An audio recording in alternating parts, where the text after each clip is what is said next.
Bienvenue pour cette session de l'après-midi sur répondre aux enjeux de l'inclusion et de la citoyenneté.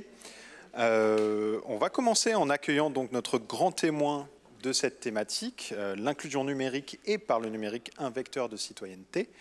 Bienvenue donc à Alice Bouteloup, qui est responsable de programme éducation France 2030 à la Banque des Territoires. Je vous laisse donc faire ce propos introductif sur cette thématique. On pourra prendre peut-être quelques questions après, ou en tout cas ensuite on enchaînera avec les différents témoignages et différents cas d'usage sur ce thème. Merci beaucoup. Merci. Donc bonjour à toutes et à tous. Je suis en effet Alice Bouteloup. J'ai rejoint récemment la Banque des Territoires pour travailler sur la coordination de nos programmes éducation France 2030, donc qui correspond à ce qu'on appelait initialement les PIA, et puis également sur notre activité en fonds propres. Et c'est aussi l'occasion de vous présenter en quelques mots notre activité. Alors je suis ravie de représenter la Banque des Territoires, qui est donc partenaire de cet événement. C'est très important pour nous de soutenir ces événements de mise en relation sur le sujet de la EdTech et plus globalement sur le sujet de l'éducation. C'est une bonne occasion pour vous rencontrer. Et pour la petite histoire, l'année dernière, on avait rencontré Bookinou, qui est une EdTech basée à Lyon et qu'on accompagne aujourd'hui avec notre accélérateur Passerelle. Alors, je vais commencer Pardon, je vais juste décaler ça. Par vous partager notre vision qui guide nos actions au pôle éducation et formation professionnelle. Donc c'est de permettre à chacun d'apprendre dans les meilleures conditions, en tout point du territoire et tout au long de la vie. Alors c'est notre vision, c'est aussi un défi collectif, on le voit avec la crise du Covid et puis la question du recrutement des enseignants, notamment, il y a beaucoup d'enjeux. Et pour répondre à ce défi, ça implique une collaboration renforcée avec les acteurs territoriaux, les acteurs de la EdTech, mais aussi les collectivités territoriales et l'État. Et donc ce défi, pour nous, pour répondre à ce défi, on est convaincu que le numérique éducatif représente un levier d'efficacité s'il sert l'intérêt général et s'il s'inscrit dans une démarche inclusive. Alors j'ai 30 minutes pour vous partager en quelques mots pourquoi l'inclusion et la citoyenneté sont des thématiques qui sont importantes pour nous. Puis vous aussi, je voulais en profiter pour présenter nos 4 intervenants de l'après-midi et, comme je le disais, vous présenter aussi notre activité à la Banque des Territoires. Alors pour introduire mon propos, je repartirai de quelques constats qu'on connaît déjà mais qui méritent d'être repartagés. Alors 3 années scolaires. À quoi ça correspond? 3 années scolaires, c'est l'écart de niveau à l'écrit entre les 10% des élèves venant des familles les plus riches et les 10% venant des familles les plus défavorisées. Donc c'est une donnée qui nous vient de l'enquête PISA et qui souligne le fait que la France est l'un des pays qui réussit le moins à réduire l'impact du milieu socio-économique sur les résultats scolaires. Les deuxièmes données, c'est 30%. 30%, c'est la part des enfants, des élèves qui ont paru désengagés pendant le premier confinement.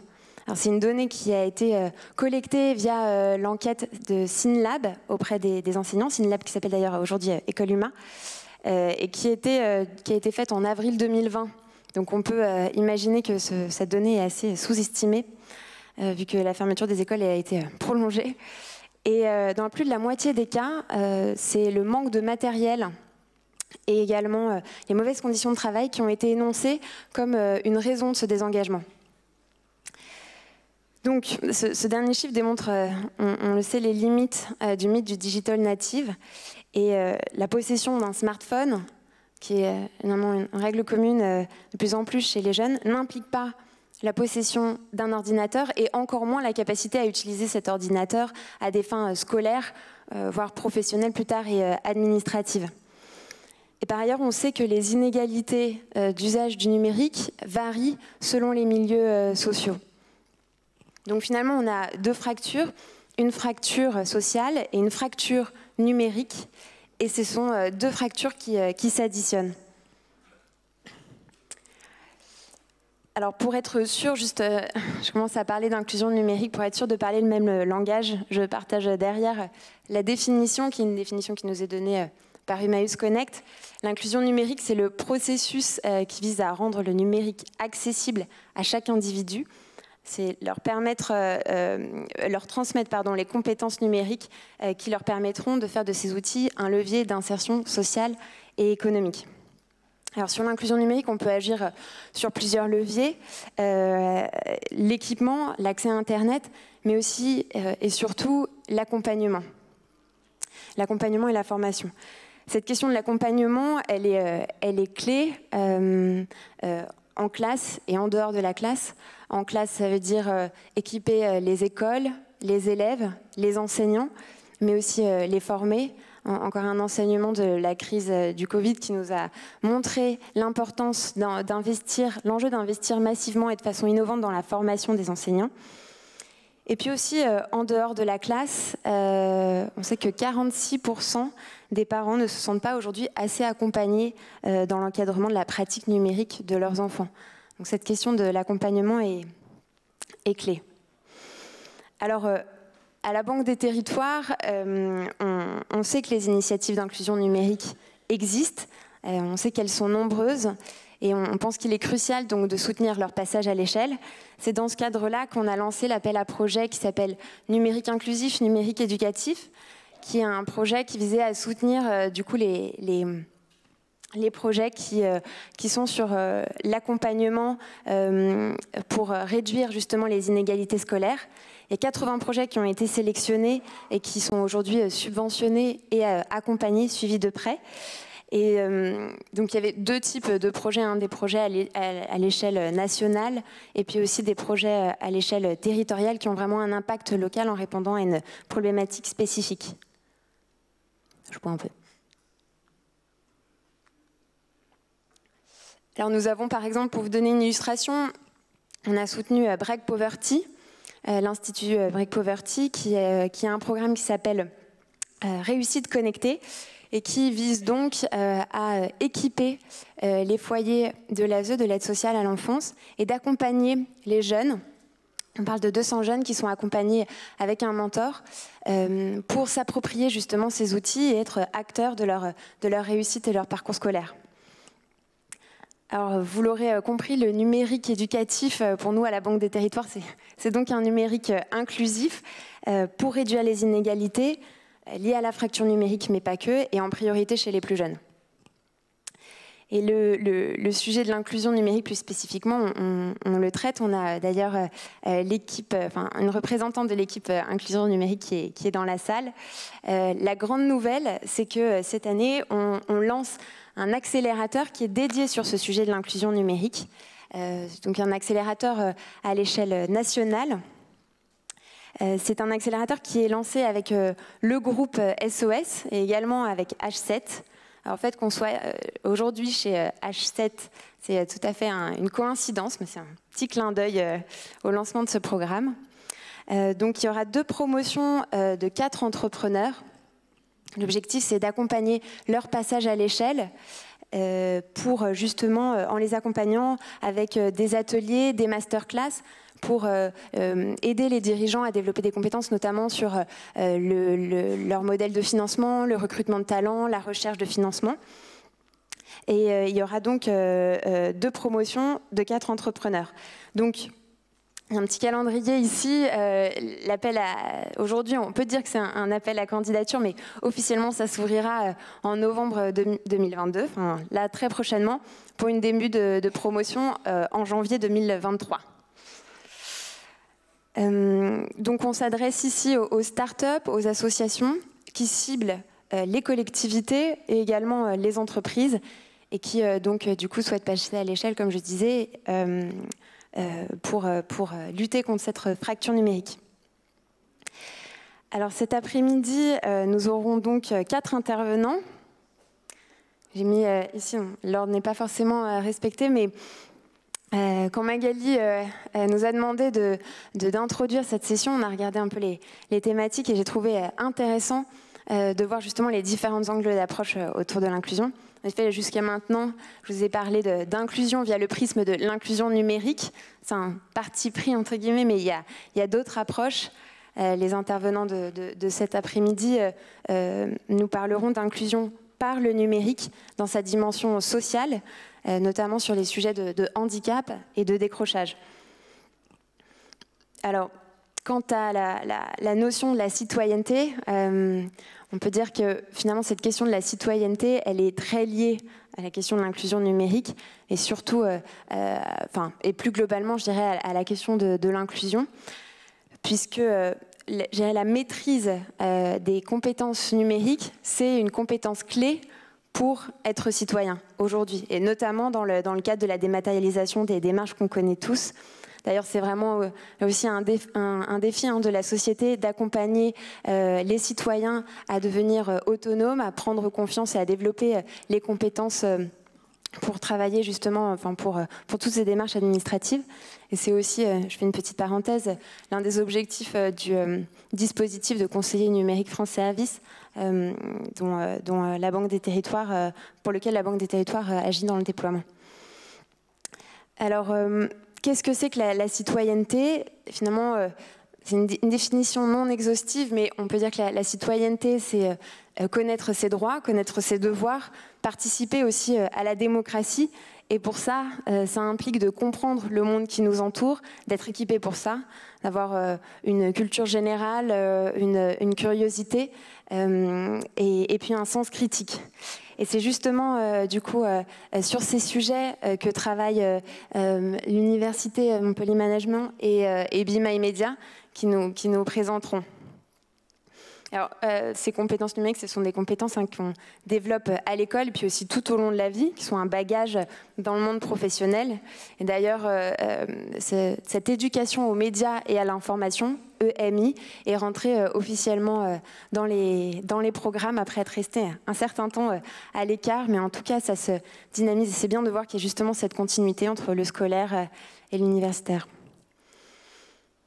Alors, concernant notre deuxième intervention, je parlais tout à l'heure de l'AAP numérique inclusif, numérique éducatif.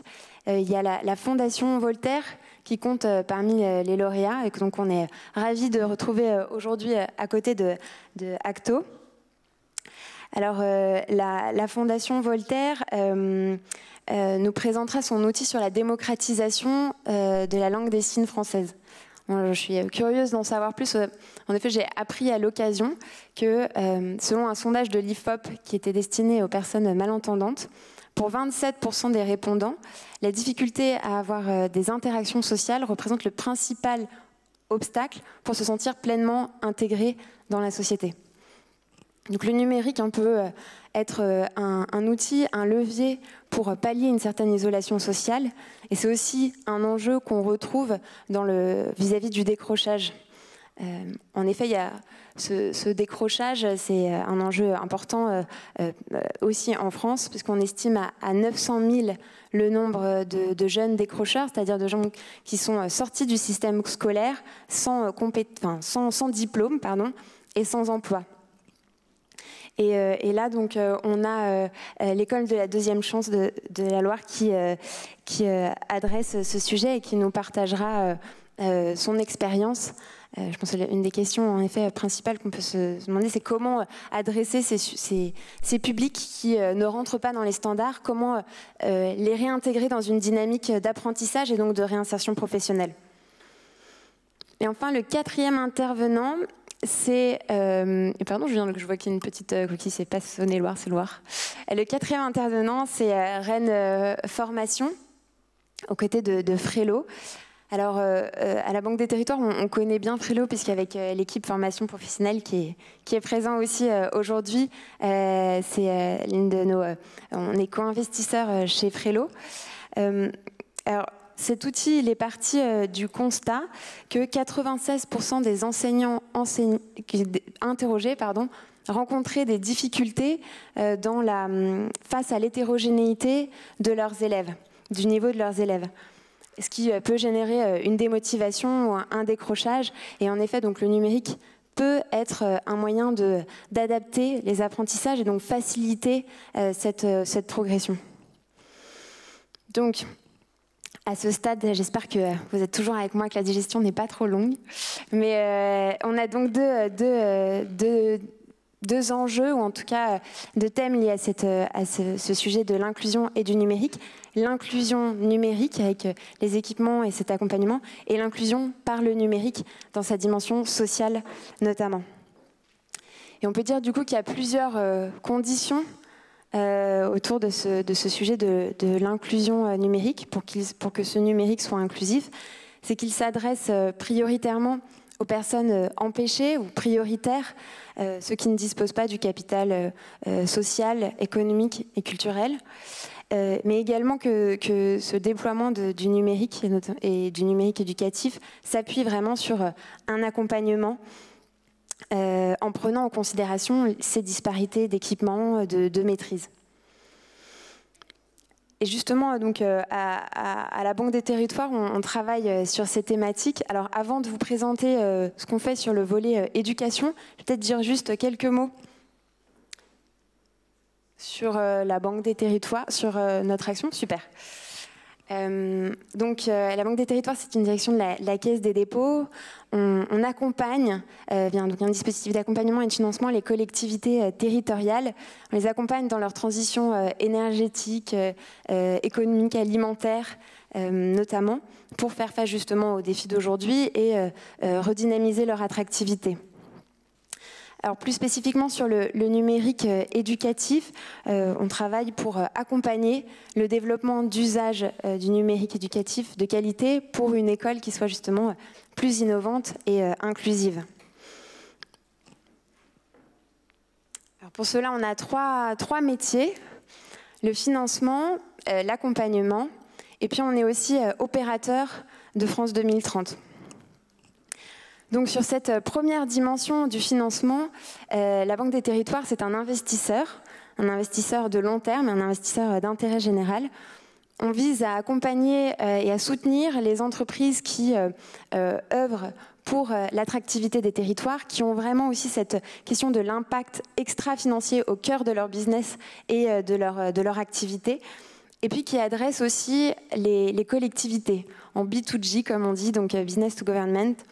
Et ça c'est important pour nous puisque ça implique aussi la gratuité des solutions pour les élèves et les familles, et puis aussi plus généralement bien sûr pour les apprenants.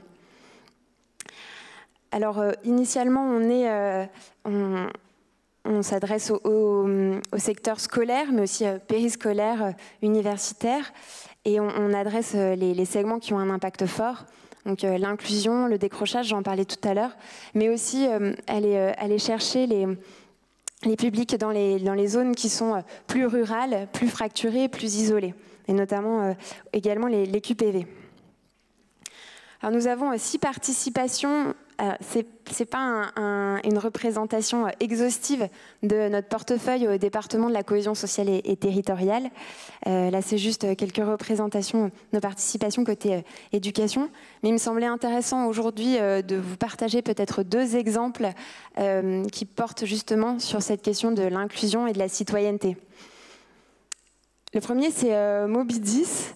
Alors Moby10, c'est un outil, c'est une bibliothèque qui s'alimente petit à petit, qui propose pour chacun de ses livres un outil d'aide à la lecture qui est destiné aux enfants qui ont des besoins spécifiques puisqu'ils sont 10, donc dyslexiques, dysprasiques notamment. Alors on peut le voir, je ne sais pas si vous voyez de là où vous êtes, mais donc il y a différents outils que l'élève peut activer pour regrouper les mots, les syllabes, les coloriser, suivre aussi la lecture petit à petit, changer également la police. Et donc tous ces outils ont vocation à alléger la charge cognitive des élèves dyslexiques et dysphasiques par exemple. Et donc du coup là c'est vraiment c'est plus l'élève et l'enfant qui s'adaptent à l'outil, c'est l'inverse. La deuxième participation sur laquelle je fais un petit zoom, c'est Coloris. Alors aujourd'hui, Coloris, ce sont des ateliers qui sont destinés aux enfants de 2 à 8 ans. pour justement leur permettre de découvrir le code et la technologie. Mais c'est sans écran. L'idée, c'est de les faire manipuler un peu des notions informatiques, de les faire questionner sur le mode de fonctionnement d'un ordinateur, par exemple, ou même les amener à réfléchir sur la place des écrans et l'impact de cette transition numérique, également sur l'écologie. Aujourd'hui, Coloris, c'est 6000 enfants et 500 aussi personnels qui sont accompagnés et formés. Et ce qui a attiré particulièrement notre attention sur ce projet, c'est déjà la démarche du numérique sans écran est intéressante. Aussi, l'idée de rendre l'enfant acteur, plus seulement consommateur ou futur consommateur, mais aussi vraiment de lui donner les clés de compréhension de ces outils, des logiques d'algorithmes. Et ça se commence assez tôt. Hein. La logique, le credo de Coloris, c'est l'avenir appartient aux enfants qui codent tôt. Une autre dimension, c'est que Coloris aussi cible plus particulièrement les jeunes filles.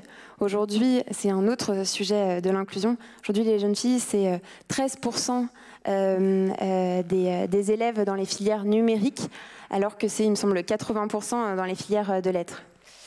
Puis enfin, comme je disais aussi tout à l'heure, on cible les QPV, les zones particulièrement rurales ou périurbaines, et ça fait aussi partie de leur stratégie, de leur feuille de route. Alors, malgré, on a des très beaux projets, des belles initiatives. On le voit aussi aujourd'hui avec les différents intervenants. Et c'est d'ailleurs super aussi d'avoir le retour des enseignants qui manipulent vraiment ces outils au quotidien. Mais on sait que la France a pris aussi un certain retard dans le déploiement de ce numérique éducatif. Je dirais que c'est l'un des challenges vraiment de l'écosystème de la EdTech que d'aller activer un peu ce passage à l'échelle, que d'aller convaincre les collectivités qui portent aussi ces compétences et d'aller chercher des représentants de l'éducation nationale, justement avec un peu un bâton pèlerin pour permettre le déploiement de ces outils. Et c'est un peu une particularité de cet écosystème, en tout cas là je parle vraiment du scolaire, ce triptyque payeur qui est donc la collectivité et aussi prescripteur avec l'éducation nationale qui est encore différent de l'élève ou de l'enseignant et des familles qui sont les utilisateurs finaux. Alors la deuxième brique, c'est la brique accompagnée. Aujourd'hui, du coup, une des illustrations de notre accompagnement auprès de l'écosystème, c'est notre accélérateur Passerelle qui a été lancé l'année dernière. Rose Lemardelais, vous avez, en tout cas à l'occasion de EdTech Day de Lyon l'année dernière, avait présenté le programme. Donc l'objectif, c'est d'accompagner le passage à l'échelle de jeunes pousses de EdTech sur le numérique éducatif. Donc on est très content aujourd'hui parce qu'on a une promo de 10 lauréats qui est au complet et qui suit du coup cet accompagnement. Pour vous donner juste une petite illustration, on a Zamizen, qui est une boîte à outils pour le scolaire et le périscolaire qui vise à aider l'enfant à mieux gérer ses émotions et à développer des compétences psychosociales. Donc c'est un numérique qui s'adresse aux enseignants pour les former et pour les équiper, pour que eux après en classe puissent justement travailler sur ces sujets. Un autre exemple, c'est par exemple le Gazouillis, qui est une application qui se concentre sur le préscolaire, donc les premiers jours de l'enfant. C'est notamment un outil de formation pour les personnels de la petite enfance. On en a d'autres, on a ceux qui travaillent aussi sur des thématiques un peu plus larges que le numérique éducatif, sur la cantine par exemple avec Maya ou l'orientation avec J'explore. Aussi une autre action qu'on mène sur l'accompagnement, c'est aussi notre activité autour de la structuration de l'écosystème. Ça se matérialise avec nos partenariats, notamment auprès d'EdTech Lyon, mais aussi auprès de EdTech France pour justement organiser des événements, permettre la mise en relation. On a aussi lancé une étude l'année dernière sur la filière de la EdTech aussi pour mieux comprendre et accompagner ces acteurs. Enfin, le dernier volet de notre action, c'est notre rôle d'opérateur auprès de l'État. On est donc opérateur des programmes France 2030, qui sont, donc, comme je le disais, le nouveau nom des PIA. Alors, qu'est-ce que c'est qu'être opérateur ? C'est travailler auprès du Secrétariat général pour l'investissement, le SGPI, et les ministères comme le ministère de l'Éducation nationale, de l'enseignement supérieur et du travail pour ce qui touche à la formation professionnelle, pour subventionner, en tout cas permettre le déploiement d'expérimentations. On travaille par exemple sur des sujets d'orientation, de formation des enseignants et du lien avec la recherche. Il y a aussi des lieux comme les campus connectés qui visent du coup à offrir des tiers-lieux pour permettre aux élèves, aux jeunes, aux étudiants qui sont dans des zones rurales justement de poursuivre leurs études avec un tuteur, avec du matériel qui est dédié. Pour justement lever les freins qui peuvent être liés à la poursuite d'études, les freins psychologiques, financiers liés à la mobilité. On a également les espaces services jeunesse pour faciliter l'accès à la formation et à l'information pour les jeunes sur tout un portefeuille de services qui leur est dédié. Et puis plus récemment, vous en avez aussi probablement entendu parler, on a le projet Innovation dans la forme scolaire pour lequel il y a une deuxième vague de candidatures qui aura lieu mi-novembre, le 15 novembre pour être exact. Alors donc, les projets France 2030 Éducation, c'est environ 11 actions, une enveloppe de 650 millions d'euros et 170 lauréats. Donc on a une communauté et des synergies à mettre en place à l'échelle nationale et locale avec un très beau potentiel. Peut-être juste pour finir cette introduction, le zoom sur lequel je peux m'attarder concernant les programmes France 2030, c'est les TNE, les territoires numériques éducatifs. Donc les TNE, c'est un projet d'envergure qui est né en 2020, pendant la crise sanitaire. La promesse initiale, c'était de mettre en place les conditions pour assurer la continuité pédagogique. Alors ce projet, depuis, il a beaucoup évolué, et puis il y a le temps aussi de la structuration. Le périmètre s'est agrandi, on est passé de 2 départements avec l'Aisne et le Val d'Oise à 12 départements. Et puis on a 4 volets qui sont intéressants. Donc on a l'équipement, la mise à disposition de ressources pédagogiques, la formation des enseignants, et puis également, c'est le caractère un peu inédit, en tout cas à cette échelle, c'est la question de la parentalité. L'objectif, du coup, c'est d'accompagner les parents dans le parcours scolaire de leurs enfants pour éviter le décrochage et en ciblant particulièrement les familles qui sont en situation de fracture numérique. Alors c'est des ateliers qui sont organisés avec un tissu associatif local, justement aussi pour renforcer ce lien entre les écoles et les parents. Et puis pour vous donner une petite illustration, on a dans le Cher un camion parentalité pour être dans une démarche vraiment d'aller vers justement vers les zones plus rurales. Alors il y a plein d'autres sujets, on me fait signe qu'il faut que je clôture. Donc une prochaine fois, on pourra aussi parler de la question de la citoyenneté à travers l'enjeu de la responsabilité sur les défis climatiques. On accompagne Ma Petite Planète, par exemple, qui est lauréat de l'accélérateur. Mais voilà, en tout cas, n'hésitez pas à venir nous voir. Il y a l'équipe éducation que je représente, mais aussi inclusion numérique et formation professionnelle. Et voilà, il me reste aussi à vous souhaiter une bonne après-midi. Merci pour votre attention et puis merci à TechLyon.